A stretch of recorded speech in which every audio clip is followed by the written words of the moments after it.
Добар ден, почитувани, следуваат минутите резервирани за денешната телма амбуланта. Кај повеќето мажи после 55-та, 60-та година од животот се јавуваат потешкоти при мокрењето. Дали простатата е секогаш виновник за тоа? Повеќето мажи ги трпат непријатните симптоми од зголемената простата, прифаќајќи ги како составен дел од старењето и го одложуваат уролошкиот преглед. Постојат ли можности тие самите некако да си ги олеснат тегобите? За проблемите при мокрењето, кај мажите, денеска зборуваме со доктор Сашо Дохчев, уролог, хирург, директор на Универзитетската клиника за урологија во Скопје. Добре ни дојдовте во студиото на Телма. Добро ве најдов, благодарам на поканата. Се надевам ќе им објасниме на нашите пациенти се што е потребно врска со прегледите и лекувањето за овие заболувања. Докторе, проблеми со мокрењето, односно потешкоти, се јавуваат кај мажите, но исто така и кај жените, но на различен начин се манифестираат. Жените обично имаат проблем со неволно испуштање урина, мажите со отежнато мокрење. Кога станува збор за отежнатото мокрење кај мажите, дали е тоа секогаш предизвикано од проблеми со простатата? Па, во главном да. Иначе, за интерес, од општи интерес, практично сите заболувања уролошки се поврзани со проблеми со мокрењето. Меѓутоа од различна етиологија, нормално зависи од дијагнозата која ќе поставиме. А кај повозрастните мажи секако главен проблем е проблемот со зголемената простата. Иначе сите мажи имаат простата, меѓутоа не значи дека сите имаат проблеми со мокрењето, меѓутоа во главно после 50-та година се јавуваат тие потешкоти, ние ги викаме дизурични тегоби, значи пореметено мокрење од било кој интензитет. И секако дека треба првите симптоми, тоа е наша препорака, секогаш кажуваме, да се јават на прво на матичен доктор нормално, па ако може тој да препознае, за да ни олеснат нас, да ги препознае симптомите поврзани, тегобите поврзани со зголемената простата, да го упатат на уролог, за да може, па ако е можно и со некои испитувања, а можно е да се направат и во матичните амбуланти некои првични испитувања, како што се лабораториски анализи, туморскиот маркер ПСА, па дури и ехо, веќе се верзирани матичните доктори доста тие прегледи за можат и ехо преглед да направат, макар да е простатата специфичен орган и поретко ја гледаат, да кажам, матичните доктори, меѓутоа ако може и тоа да се направи, било уште подобро, за да можат веќе со некои првични наводи да дојдат на уролог за да се постави или исклучи таа дијагноза и за да се превземат некои соодветни мерки. Препораката е секогаш да бар еднаш годишно да се јавуваат пациентите на преглед, зборам над 50 годишна возраст, иако нашата стручна литература пишува дури од после 40 година, меѓутоа после тоа е веќе прерано да кажам, меѓутоа ако некој сака може и тоа да го направи, ако чувствува тегоби. Секогаш е стравот, ајде за бенигните заболувања и така, нема некој задоснен стадиум, меѓутоа ако се јави во задоснен стадиум и тука има големи проблеми. Дури доведува и до хронична бубрежна инсуфициенција од тие обструктивни. Да откажат бубрезите. Да откажат бубрезите, дури ако не се лекува навремено. Меѓутоа секогаш е стравот, тоа пациентите го потенцираат, бидејќи читаат, достапни се сега на интернет информациите и секогаш е стравот од карциномско заболување. Што е почесто во подоснежната возраст, меѓутоа се јавува некојаш и над 40 годишна возраст, 42-3 до 5 годишна возраст, што е многу ретко, меѓутоа знае да се јави. Јас најмлад пациент сум оперирал карцином на простата, пречено 10 години, може би нешто повеќе, на 45 годишна возраст. Значи, возрастната граница се пониска и пониска. Ретко е. Ова се ретки екземплари, ги кажам, исклучоци од правилото, меѓутоа, ако некој осети тегоби уште после 40, добро е да се јави. Па и да исклучиме карциномско заболување, тоа е одлична дијагноза поставена. Така да треба да се прават прегледите, што почесто. Кај жените споменавте, да, кај жените нема простата и они не патат од таа болест, меѓутоа патат од тоа неволно мокрење. И тоа се јавува повторно кај повозрастните жени, бидејќи таков е хабитусот на жената, мускулатурата е многу послаба, карличната мускулатура е многу послаба и од себе, од раѓањата, од некој претерано физички напори, она попушта со тек на годините и се доведува, стабилноста на таа мускулатура е многу битна за мокрењето, за континенцијата на мочниот меур кај жените, бидејќи жените немаат сфинктер, волев сфинктер кој го контролира вољно мокрењето. Така да тоа е многу битно да се очува таа мускулатура што е можно по-јака, за да не дојде до такво неволно испуштување, посебно при разни стресови, физички напор, кашлање, кивање. така. Да, така да тоа грото од жените го чувствуваат. Лекувањето е доста покомплицирано, да кажам, ако веќе идеме и на лекувањето кај жените, затоа што лековите кои ни се достапни на располагање немаат некои посебни ефекти, значи треба да планираме некоја хируршка интервенција. Така. Што е доста вака отежната и покомплицирана, меѓутоа ја се изведува. Кога мажите имаат проблем со мокрењето, отежното мокрење, велат имам простата, но веќе споменавте сите имаат простата. Да. Каков орган е тоа? Жлезда ли е? Да, жлездест орган. Каде се наоѓа? Жлездест орган, неговата функција е да помага, наједноставно да објасниме, да помага на сперматозидите со неговата хранлив сокот што го лачи простатата, со хранливата вредност да им помага на сперматозидите да имаат поголема енергија да дојдат до јајцеклетката за да ја оплодат. Тоа е основната улога на простатата и е многу битна за подвижноста и моќноста на сперматозидите.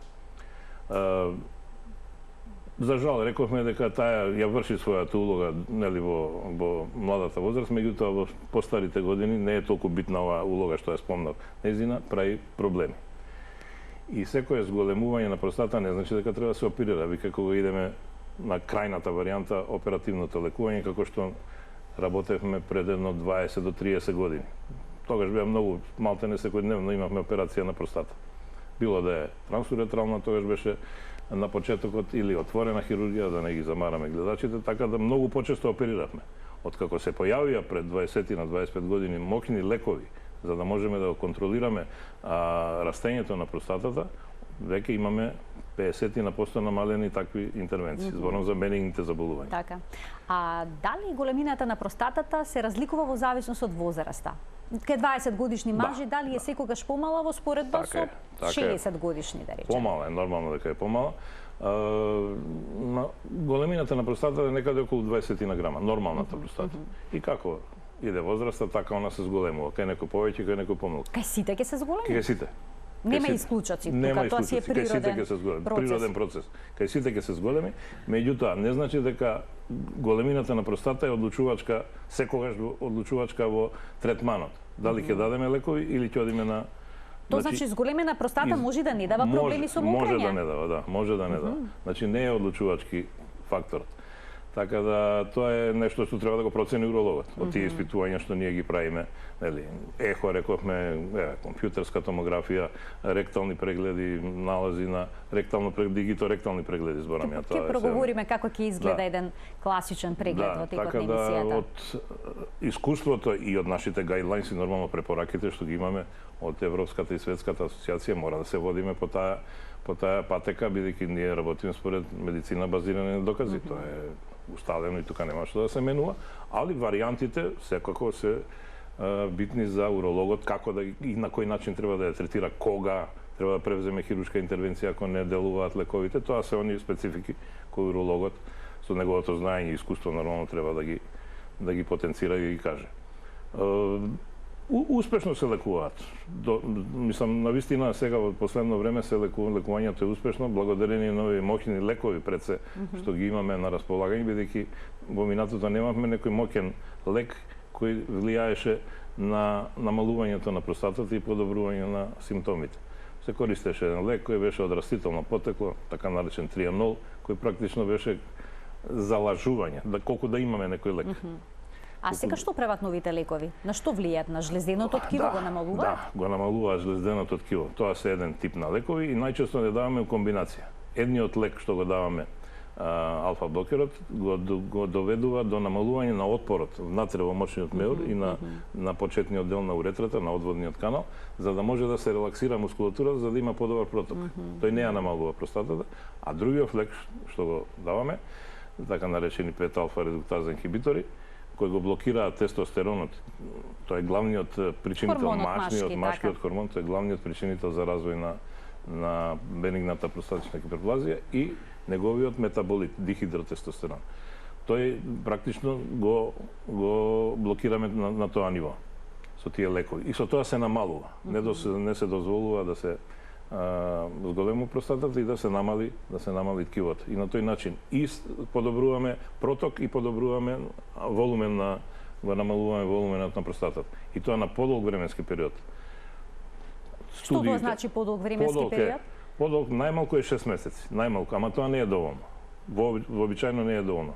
Оние студии кои ги има, неколку студии кои се од светски рамки, посебно најновата Комбат, направена пред 10 години, меѓутоа на огромен број испитаници, над 4000 испитаници. Значи е релевантна студија од која можеме да влечеме многу заклучоци.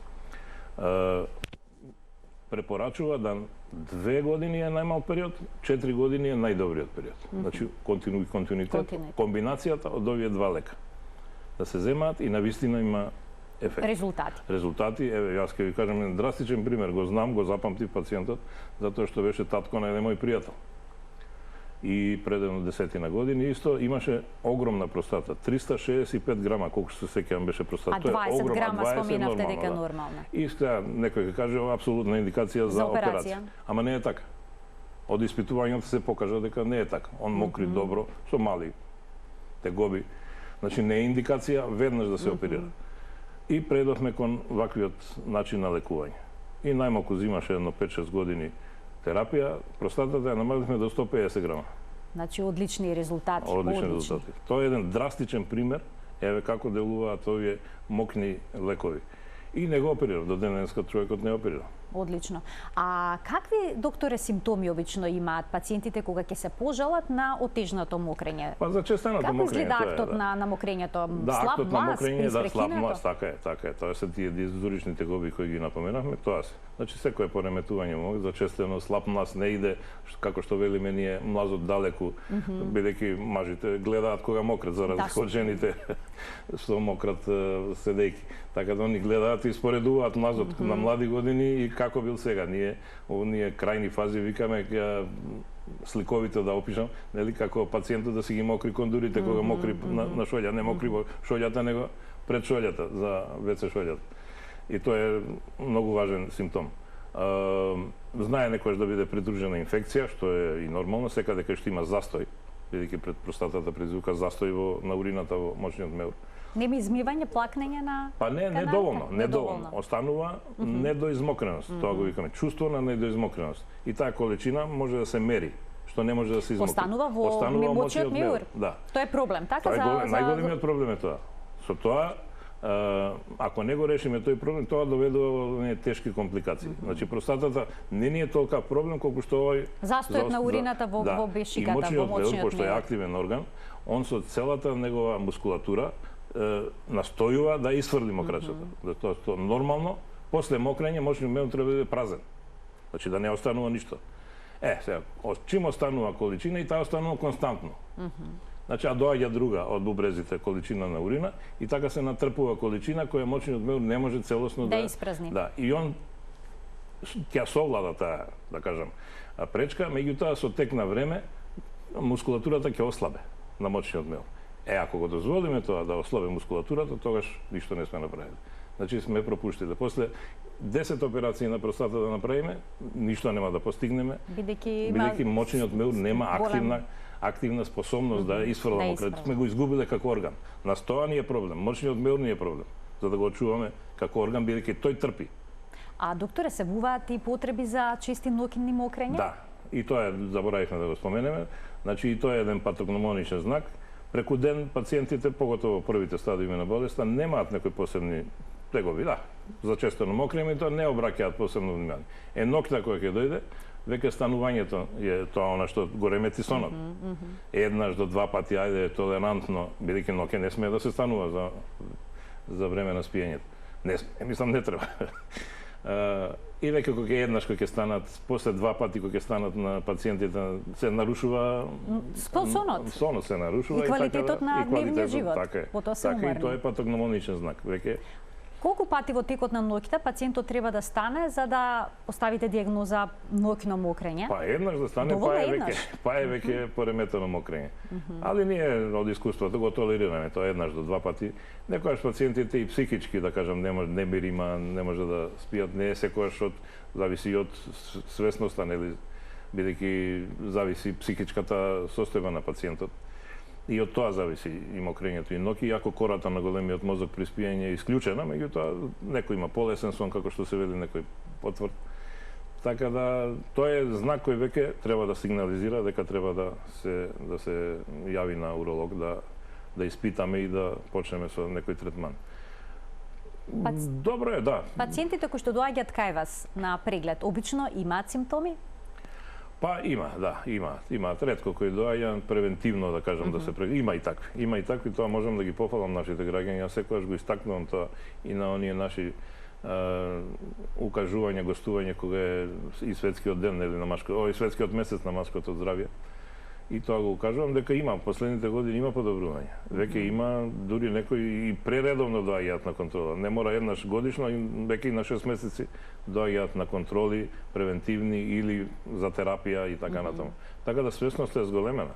Благодарение и на тоа што читаат, а верувам благодарение на нас кои презентираме на овие емисии и нашите укажувања, симпозиуми, веројатно и конгреси што ги одржуваме. Така да веќе можам да кажам дека сум задоволен од Што е одлично. Да. Голем чекор напред во однос на превенцијата, која што е многу важна. Па многу е битна, посебно кај карциномските заболувања. Тоа е многу битно да во рана фаза да се фати, отколку да се фати во некој стадиум кој тешко се лекува и со операција, па и со лекови понатака и така. Докторе, кога ќе дојде пациентот кај вас со проблем при мокрењето, што се вклучува прегледот? Дали на почеток инсистирате од пациентот убаво да ги објасни своите симптоми? Да. И дали при првите прегледи се тие опуштени и можат да вербализираат, односно допишат што се точно им се случува? Па тоа се најбитниот преглед, мислам, почетокот е најважен. Тоа е анамнестичките податоци, да можат да го опишат што се симптомите, значи кои се симптомите и како они ги чувствуваат. Ние порано имавме и во амбулантите, сега настојуваме да го поново воспоставиме тој дел, имавме еден прашалник. Целни прашања имате, така? Да, целни прашања и ги имавме као готови, изготвени, ајде да кажам, прашалници. И така и се вика прашалник. И на одредени прашања се одговара како е мокрењето, ова, тоа. И тоа е добро, можеби и во матичните амбуланти да го имаат, па да дојдат кај нас веќе со изготвено тако прашалник, бидејќи матичните доктори, ајде да кажеме, ги знаат поише пациентите од нас, па можат и да воспостават и подобар контакт, бидејќи се на таа територија, или би требало така да биде. Па со готови прашалници изготвени, само да се направи збирот и да се изведе према тој скор што го правиме на крај и ги одредуваме ние лесни симптоми, умерени симптоми, тешки симптоми и према тоа уште од анамнезата, како што ја нарекуваме разговорот, интервјуто, можеме да дојдеме веќе до некој заклучок, уште од тогаш. Потоа преоѓаме кон испитувања, најчесто се прават рутински лабораториски анализи, урина и крв, да се види. Овој туморски маркер посебно е битен, тој простата специфичен антиген, тој кој треба кај бенигните заболувања да биде во граници на нормала, а кај другите, не само карциномски, некојаш знае и кај инфективни заболувања да биде покачен. Така да тука е нашето... Значи, ПСА маркерот, доколку е покачен, не секогаш мора да значи дека се работи за карцином? Не мора. Ние треба или да го докажеме тоа, карциномот мора да се докаже. А се докажува со нашето искуство, до испитувањата, и дефинитивно мора да има патохистолошка диагноза, што ја добиваме при биопсија на простата. Али биопсијата не ја правиме рутински кај сите, него таму кај што се сомневаме за евентуално карциномско заболување. И ја правиме доста често, али онаму кај што се сомневаме. Некај, кога имаме знаци за бенигно заболување, воопшто таа опција не ја разгледуваме за биопсија, бидејќи е инвазивна и не е баш пријатна, иако се дава локална анестезија и така натаму, во амбулантски услови се прави, меѓутоа не е секојаш се изведува. Ехо, рековме, напоменавме, ехото е многу битно, кој што знае да гледа, ние ајде као хирурзи не сме некои стручњаци за ехо, бидејќи не се занимаваме со тоа, повеќе интернистите и матичните доктори, и ни доаѓаат со ехо преглед, големината на простатата се опишува, оној рестурин, резидуална урина, рековме, што заостанува, во мочниот меур после мокрење, така да им од тие неколку параметри и тука можеме и да застанеме некогаш со испитувањето, зашто веќе имаме дијагнозата поставена. И најважен на крај секогаш, тој на крај се прави дигиторекталниот преглед. Она што е палпацијата на простата. Тоа што е всушност најнепријатниот дел од прегледот. Да, меѓутоа е обавезен и тој задолжителен и покрај тоа што е направено и кој е забележана зголемена простата. Задолжителен е. ПСА, да речеме, маркерот е нормален и покрај тоа е потребно. Да. Затоа што зошто е толку важен тој преглед? Палпацијата е битна за да се осети конзистенцијата на ткивото. И према нашето искуство ние знаеме веќе од пипањето дека можеби овде се работи за нешто сумнително. Значи некоја тврдина, чвор. Како треба да изгледа на допир? Тоа е мека конзистенција, конзистенција, ја ние го опишуваме како овде кога ќе пипнете овде на раката, да кажеме овој се вика тенар, делот како што ќе го пипнете тој дел, така треба да изгледа конзистенцијата на простата. Секоја тврдина треба да се земе предвид и да се испита. Да се прави потоа магнетна резонанца, тоа е најдобро да се покаже ткивото внатре, во простатичното ткиво да се види дали има некои остапки. И на крај, веќе кога се сомневаме, правиме биопсија. Биопсијата се прави инвазивно, нели под контрола на ехо со ректална сонда и тоа е најмеродавното поставување на дијагноза за карцином на простата. Може и да се исклучи, али тука не застануваме. Ако и понатака правиме контрола на 6 месеци до година дена, ако пак имаме истите симптоми, повторно ја правиме биопсијата. За да евентуално не откриеме нешто. Тоа мора да се прави за да не се пропушти, рековме, карциномско заболување на простата. Тоа е вициум мартис секогаш и не треба да се биде упорен и да се трага. Не викам дека секогаш треба да се докаже, меѓутоа веќе 1, 2, 3, дури до 5, еве еден пример ќе кажам, после петата биопсија на 5 години или 6 се докажа карцином на простата. Кај еден пациент. Така. Значи треба да се биде упорен во тоа, да не се остаи така. Хроничен простатит, хроничен, секогаш се добиваа биопсиите, меѓутоа на крај се докажа карцином на простата. Да ги поканиме гледачите денеска да се вклучат со нивни прашања на телефонскиот број 3076-677. Од овој момент, почитувани, линиите се отворени. Ке ве замолам само прашањата да бидат во контекст на темата на која што денеска зборуваме, а тоа се проблеми при уринирањето кај мажите. Доктор Сашо Докчев, уролог хирург при Универзитетската клиника за урологија, воедно нејзин директор, е во студиото на Телма. Докторе, кога ќе утврдите дека некој пациент има зголемена простата, прито има проблеми со уринирање, ќе му препишете одредена терапија доколку сметате дека таа ќе даде ефект. Давате ли некакви совети во однос на начинот на уринирањето, бидејќи најдов и на еден податок дека некои истражувања велат дека мажите кои што имаат зголемена простата полесно би го испразниле мочниот меур доколку седат при мокрењето. Има ли вистина во тоа? Не. Подобро е кога се стои. Има едно после хируршка интервенција наша кога е само со седење мокрењето, ама тоа е сосема друг проблем. Најлесен начин за мокрење е стоењето. Нема тука подобар начин. Кај мажите зборам.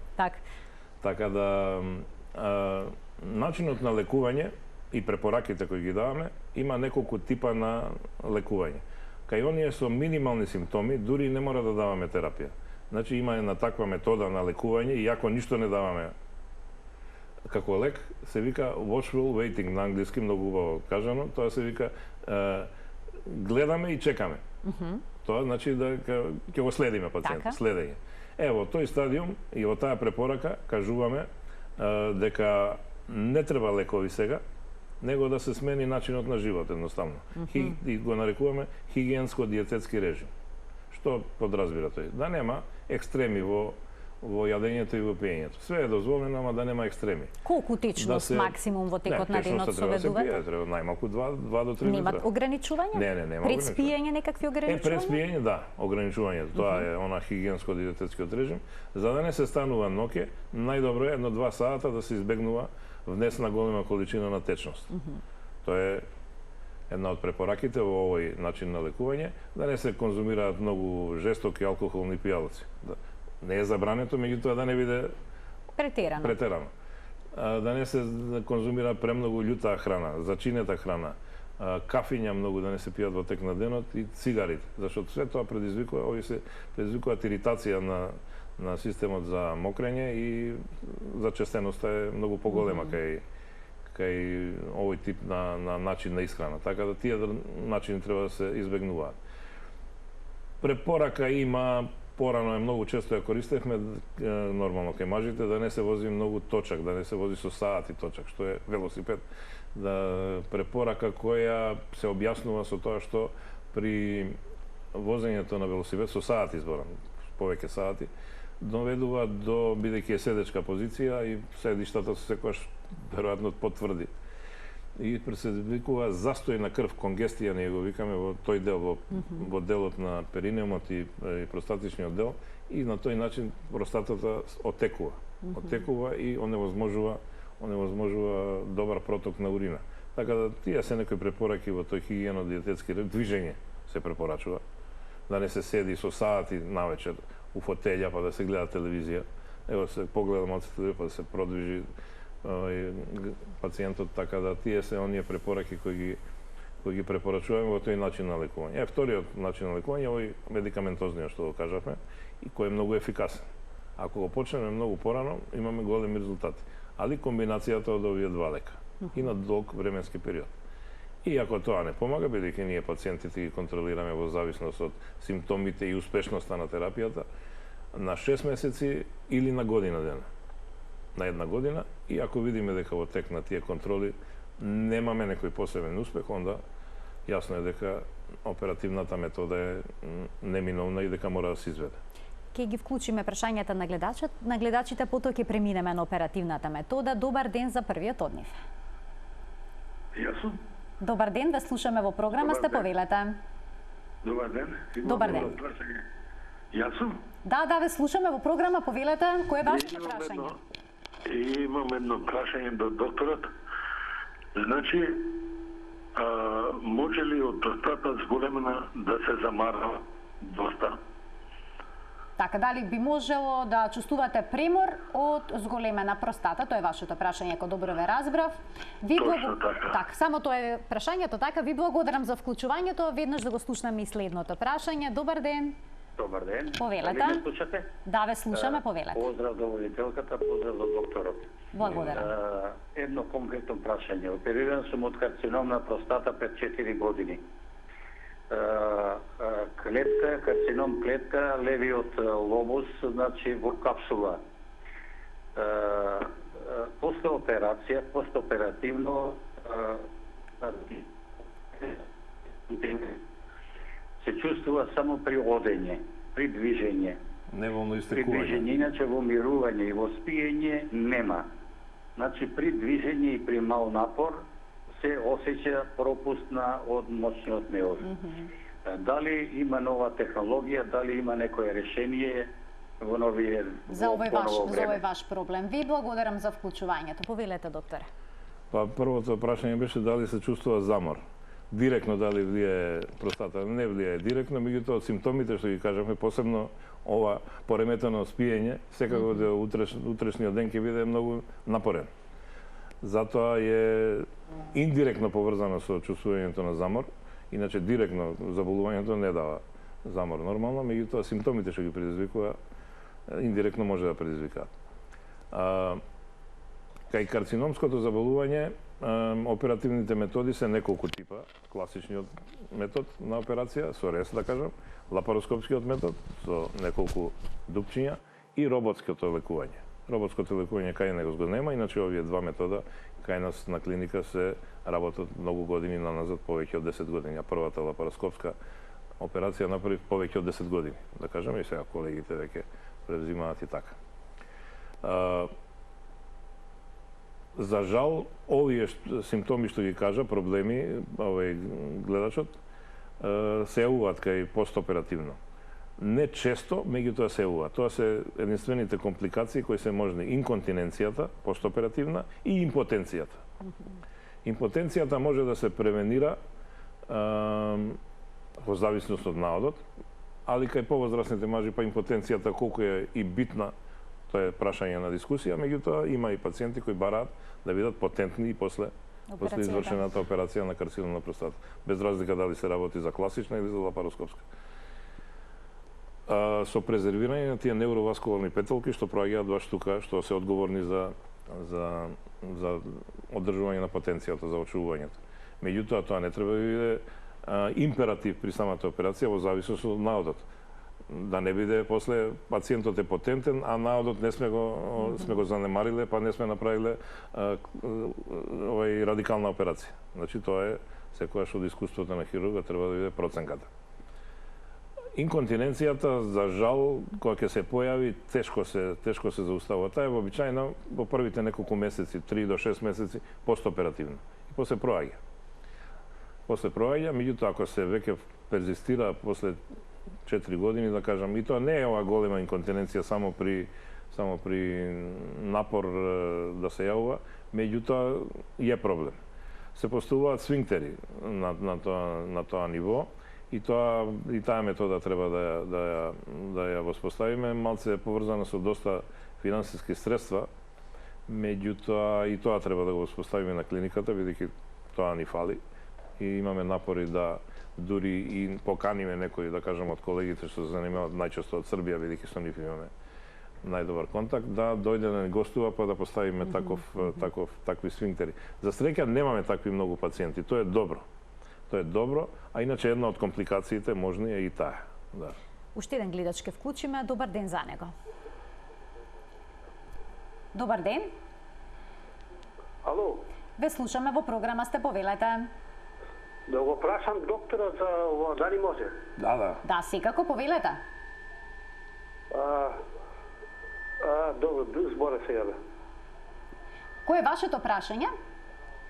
Моето прашање, имам 70 години, простатата ми е 5-6, така да, и тоа, дали има нешто, иначе сум окренет, сум добар. Така, значи имате зголемена простата и сега ве 5-6 е ПСА, веројатно, мисли на ПСА 5-6. Не може да биде 5. Да, бидејќи споменавте други димензии, веројатно се работи за тумор маркер, сметате. Да, веројатно. Добро, ви благодарам за вклучувањето во програма, што доколку има таква вредност ПСА маркер? Да, еве таков податок кај што има зголемена простата, а нема некои посебни тегови со мокрини, што е возможно, како што нагласивме и претходно. Туморскиот маркер треба да биде до 4 нанограми на милилитар, значи овој ПСА, простата специфичен антиген. И ако е над 4, веќе 5-6, треба да нешто се превземе у смисла на испитување. Не викаме дека е карцином, меѓутоа треба да се превземе да видиме дали постои карцином.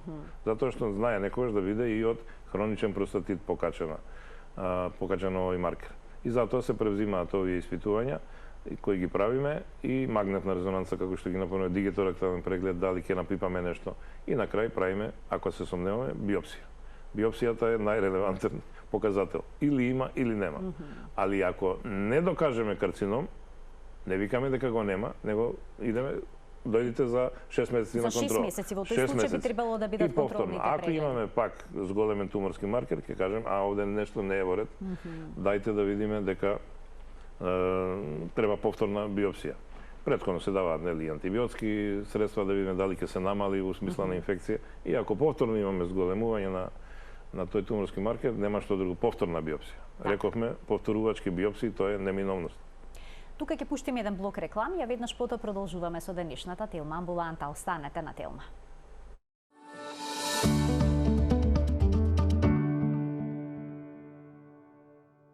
Продолжува денешната Телма амбуланта. Зборуваме за потешкотиите при мокрењето кај мажите со доктор Сашо Докчев, уролог-хирург при Универзитетската клиника за урологија во Скопје, воедно нејзин директор. Докторе, да ги вклучиме гледачите, да им дадеме предност пред да продолжиме на предвидениот концепт за денеска. Добар ден за првиот од нив. Добар ден. Повелете. Љубав ден. Јас сум пациента на доктор Дочев. Добар ден. Добар ден. Јас сум, пациент на доктор Дочев. Прво да ве прашам, докторе, термин не може да добијам. Второ, јас ми дадовте вие Таниц и Авагар. Тие ги пијам. Да, и бев сега на крв гледав, 30% ми најдува, сега не знам тоа, од простатата зголемена. Добро, значи сега ви интересира дали терапијата ви е соодветна или не, или треба да се промени, предпоставам тоа е, докторе, прашањето. Да. Ви благодарам за вклучувањето, повелете. Па тоа со мој термин е навистина проблем. Не е до нас, мислам. Ние термините ги пуштаме, меѓутоа одма се пополнуваат. Така да тоа навистина е проблем на целиот систем кој веројатно треба некако да се реши. Меѓутоа јас им кажам и на пациентите и не придавам многу значение дали имаат они термини, не, ја ги прегледувам сите кои ќе дојдат.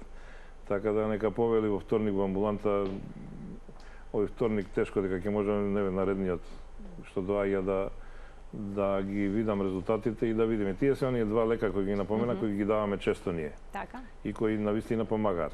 Сега ако е зголемувањето на простатата евидентно на ехо и ако тегобите се присутни, онда и зависи од време трајањето на терапијата. Ако е скоро, можеме да продолжиме, али ако има подолг временски период, а немаме ефект, тогаш рековме што е неминовно да преминеме на поагресивни методи, односно хируршки методи. Ајде да го слушаме прашањето и на следниот гледач. Добар ден. Ало, добар ден. Повелете. Дали ме слушате? Во програма сте, да, повелете. Видете, кај мене јас се разбира многу ова, имам 24 зголеменост на простатата, како се вика, не знам што е тоа. Па са, да. 24, да, без во Скопје на биопсија ми гледал. Да. И сега, после тоа, ми рекол да направам магнетна, тоа беше пред месец дена. Ми рекол да ќе одам на магнетна и докторов како се вика и како се пресија во Скопје, сакам да се најавам да појдам лично кај него. Така, ви благодарам за вклучувањето во денешната емисија. Денеска разговараме со доктор Дохчев во студиото на Телма. Веројатно граѓанинот мислеше на зголемување на вредноста на ПСА 24. И тоа е веќе доста голема вредност. Рековме дека е нормално од 0 до 4, во тие рамки треба да се движи вредноста на овој туморски маркер. И еднаш биопсијата веројатно била негативна. Чим е пратен на магнетна или е позитивна, не кажа, можеби ако е позитивна, веќе имаме диагноза, а магнетна резонанца во тој случај, ако е позитивна биопсијата, ако е докажан карциномот, тогаш магнетна резонанца ќе ни каже евентуално ткивото, какво е ограниченоста на карциномот, дали има продор во околните ткива и така натаму. А ако немаме диагноза, ако е негативна, магнетна резонанца многу може да ни каже дали има некои промени во ткивото, бидејќи на ехо не можеме да ги видиме тие онака прецизно. Магнетна резонанца може да ги каже тие промени во ткивото на простатата и према тоа да видиме дали се работи за некако високо суспектно ткиво и за неколку месеци да направим повторна биопсија. Зашто некогаш може при биопсијата да не се погоди правото место на создавањето на карциномот во простатичното ткиво. Така да затоа се препорачува овие повторувачки биопсии на одреден временски период. Имаме, доктор, уште двајца гледачи, воедно и тие ќе бидат последните гледачи што ќе се вклучат со нивни прашања во денешната Телма амбуланта. Добар ден за првиот од нив. Добар ден. За кој е првиот? Вие сте во програма, повелете. Повелете, само ќе ве замолам да го следите разговорот во слушалката, а не на телевизија. Повелете. Во јануар 20 година 2020 година докторот направеше операција од простата. Бенигно или малигно? Она како се вика, со рак на простата. Од тогаш до денеска сите ПСА се 0,07. Добро, тоа е карцином на простата, да, добро. Карцином на простата. Одлично се резултатите. Меѓутоа, доктор, имам проблем со мокрењето. Па тоа е. Преку ден мокрам на 1 сат, а навечер 2-2,5 часа најповеќе. И во последните месец и пол практикувам да пијам по половина таблетка аналгин, како би мокрам на некои 4 до 5 часа. Дали е тоа во ред? Така, ви благодарам за вклучувањето во програма. Повелете. Добро, колку што го разбравме, одлични резултати, мислам, во смисла на прогресијата на карциномот, тој резултат 0,07 е феноменален. текот на следењето, така да од таа страна сме добри. Ова со мокрењето не разбрав дали е неволно, ама не рече неволно, него почесто мокрење само. Значи континентноста ја има, што е добро. Сега тука треба да се провери да нема некоја инфекција, плюс надоврзана треба да дојде и да направиме една анализа на урината и на уринокултура да направиме за да видиме дали има некој предизвикател на таа состојба. А рековме аналгинот не гледам тука што може да помогне многу. Меѓутоа, ако му помага нека го зема, не гледам директна врска меѓу мокрењето и аналгинот, али треба да дојде за да видам точно што се работи, зборам за симптомите за често мокрење. Иначе за карциномското заболување, тоа е веќе решено. Тоа е под контрола и мислам дека има веќе шанси за комплетно излекување. Ако е пред 2 години, секоја година наредна е све поголем и поголем. Така.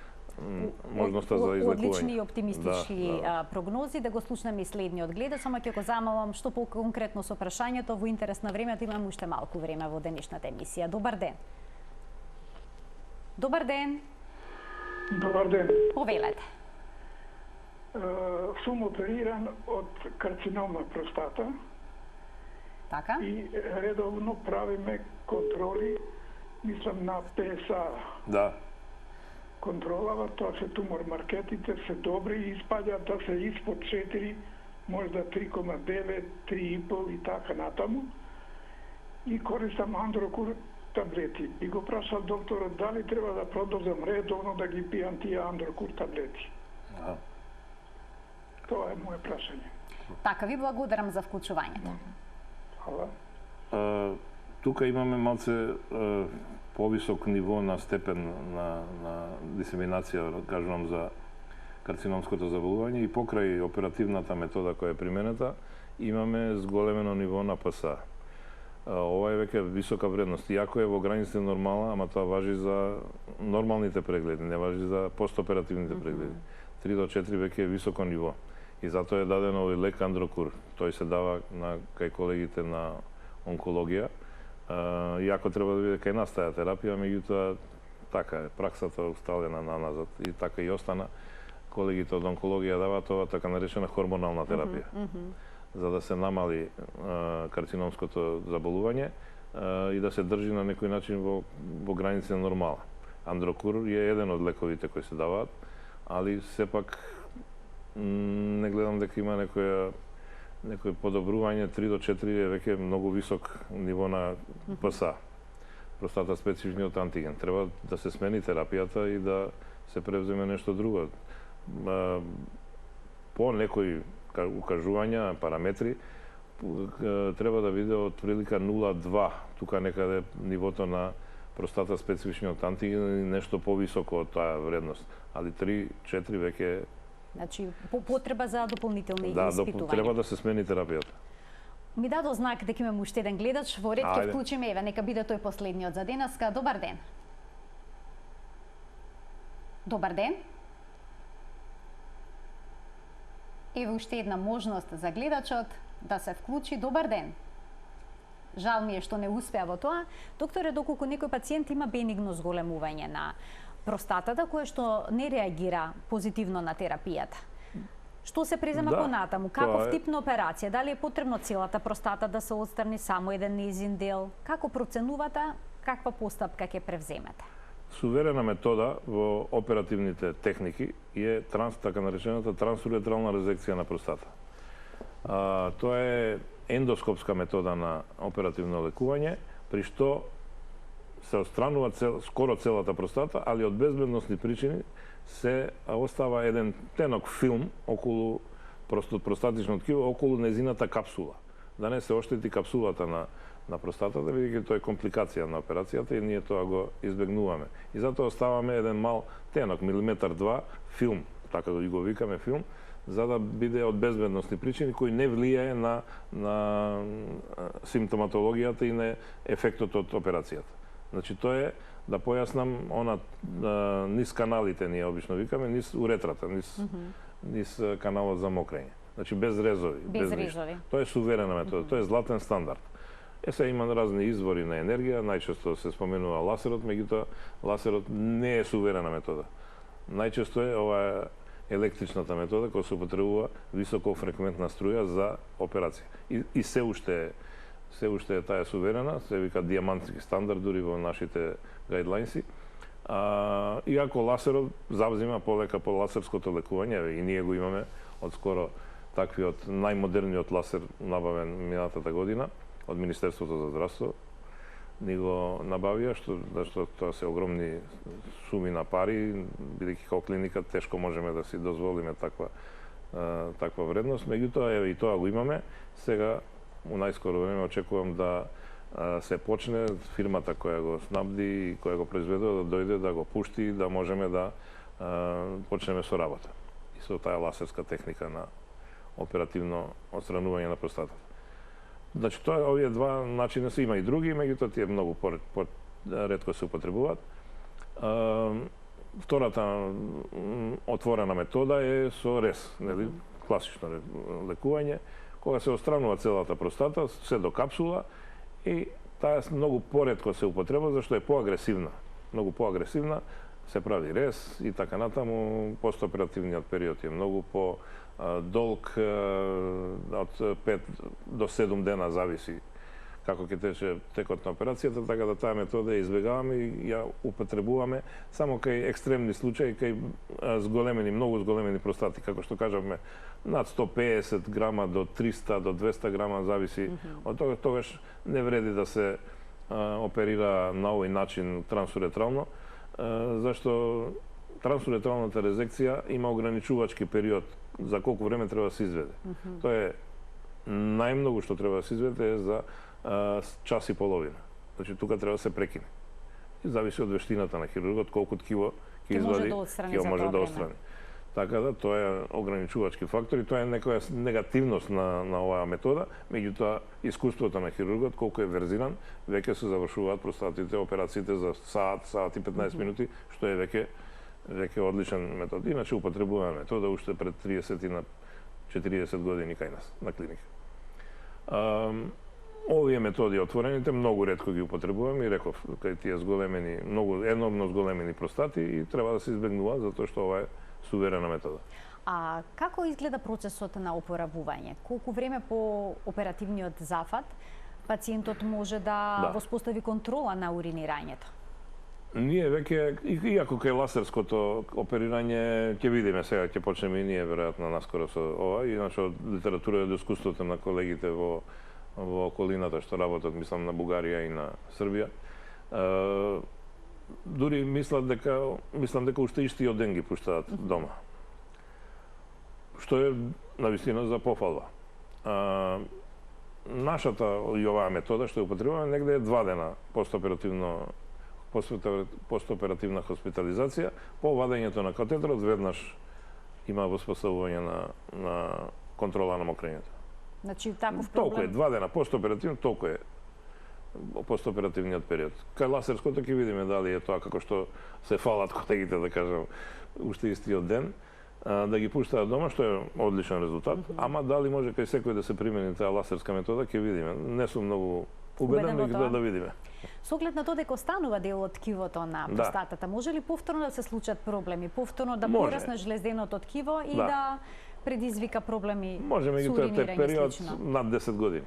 Зависи, реков, од вичноста на хирургот и од колку ткиво ќе извади. Така, колку ткиво, тоа е клучното. И од возраста на пациентот. Кај повозрастните пациенти, над 75-80 годишна возраст, и не вреди многу. Треба да се направи само еден канал, ние го викаме за мокрење, за да се воспостави тунел за мокрење и да се пациентот чувствува лагодно да не носи катетер.